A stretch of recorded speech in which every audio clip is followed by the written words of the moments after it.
Hello, maayong hapon. Iligan car key duplication. Ang atong customer karon Avanza. Mo niyang remote, mo niyang yabi. Ang remote niya dili na mugana. Dili na mugana kay nabasa sa dagat. So ang gusto sa customer mahimuan siya bago nga remote kani. Akong gimuan siya bago nga remote, gi-program. So kani mugana na yang remote ni.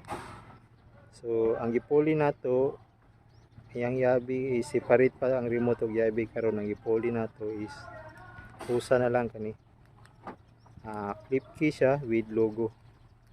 So flip key. Kani flip key with logo na ni siya. So kung naamoy Avanza nga maguba nyo ang remote pareha ni. Maguba yung remote.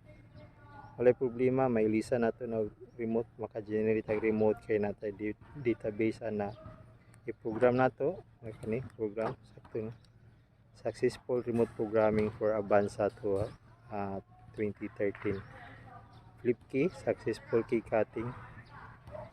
So okay na ni siya, at least na siya bago nga remote kay guba man yung remote. Iligan car key duplication.